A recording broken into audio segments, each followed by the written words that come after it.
الحمد لله رب العالمين وبه نستعين على أمور الدنيا والدين ثم الصلاة والسلام على محمد وعلى آله وصحبه أجمعين. باركم شكر الله تبارك وتعالى نكم صليا بمحمد صلى الله عليه وسلم. نستمر إلى في كتابنا الكتاب الذي سماه الشيخ عبد الله إبراهيم المزروعي حفظه الله تعالى شعبان آداب وأحكام. Tunaendelea na kitabu chetu na darasa zetu hizi na kitabu hichi ambacho Sheikh Abdullah Ibrahim ibn Abdullah al-Mazrui amekiita Shaaban Adab wa Ahkam.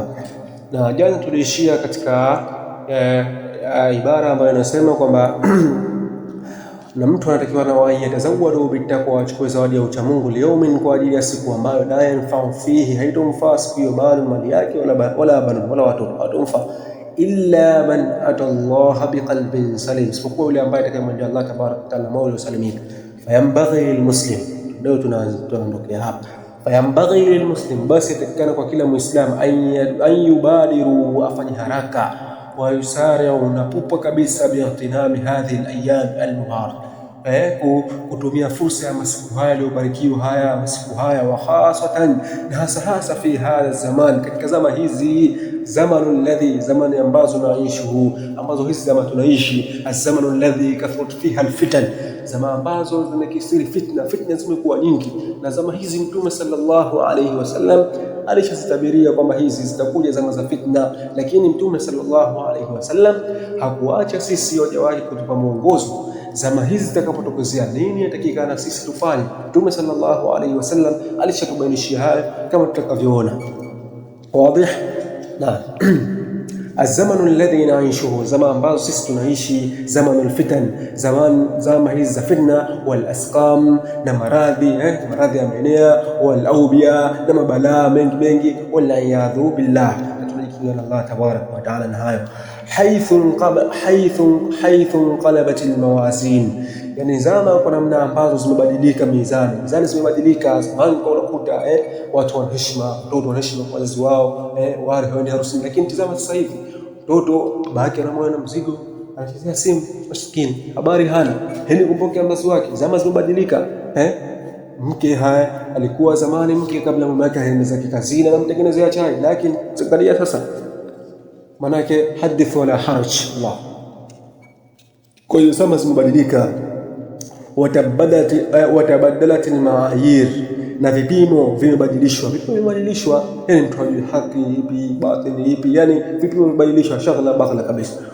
Wadha'at almuthul, na wamepotea wale wa kuigwa, al-ulya wa juu wamepotea, wale ambao watu kuigwa wa juu kabisa wamepotea, watu ambao walikuwa wakiwategemea katika tabia na katika mambo mbalimbali, lakini wao ndio wamepotea kutokana na kubadilika kwa zama. Utalawazi umeingia, masimu haya yamebadilisha mengi, mtihani kabisa, yani yamebadilisha mengi. Yani mtu akisha swali, yani baada ya kuleta istighfar, baada ya kumaliza kuswali, kama Mtume sallallahu alaihi wasallam alivyofundisha, kusema astaghfirullah, basi mtu akitoa salamu tu, yani kama ile istighfar msimu yake ndio istighfar, katoa simu anaangalia na nikatuma SMS na nikapiga mtihani wallahi. Yani mtu akakaa kidogo, akaleta istighfar, akaleta zile ambazo adhkari zimekuja baada ya swala, mtu anatakana kuzisema, basi mtu anazipuuza, hazifanyi. Ni mtihani kwa kweli. Kwa hiyo atakikana manake tujitahidi katika zama kama hizi. Zama hizi Mtume sallallahu alayhi wasallam alishazitabiria. Wazi? Naam. Wadha'at almuthul, na wamepotea wale wa kuigwa na wale wajua, inda akthari nas, mbele ya watu wengi. Wataatharat alakhlaq, na tabia hizi zimeathirika. Watu wamechukua magharibi yani umetawala katika nchi. Zanzibar ndio haisemeki sasa hivi, yani mamlaka kabisa. Yani Zanzibar ile ya zamani si sasa. Zanzibar ambayo manake imekithiri, manake hadith wala haraj wallah. Kwa hiyo manake tabia zile zimebadilika. Wa khutiyatil arham, na koo zimekatwa, yani watu wamekata koo, watu hawaungani, ndugu watu hawajuani kabisa, yani mtu kazaliwa mama mmoja, inapita miezi 5 watu hawasalimiana, watu wamekata koo.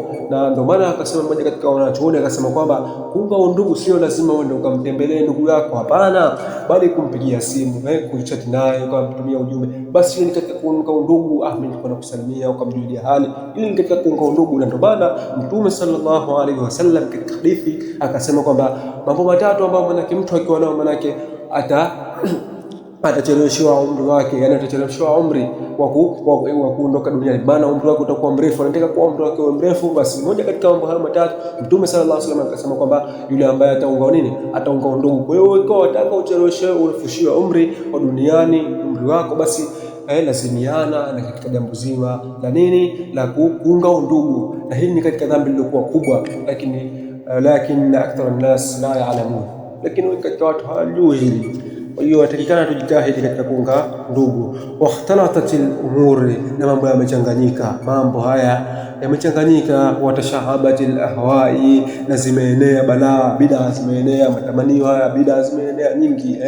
Bid'a hizi zimeenea, bid'a za maulidi, bid'a hizi za 40 na mfano hizo zimeenea. Kwa nini? Kwa sababu zama zimebadilika hizi. Wakhtalatat al-munkar bil ma'ruf, na wema ule uovu umechanganyika na wema. Fahadha zamanu fitan, basi hizi ndo zamani hizi za fitna hizi. Mtume sallallahu alaihi wasallam ashasema hizi za fitna. Wa nabii sallallahu alaihi wasallam, na Mtume sallallahu alaihi wasallam dhakara lana, ametajia sisi anwa alfitan, aina za fitna, wama yahsulu fi akhir zaman, na katika yale ambayo yanatokea katika zama za mwisho. Mtume sallallahu alaihi wasallam alishasema haya.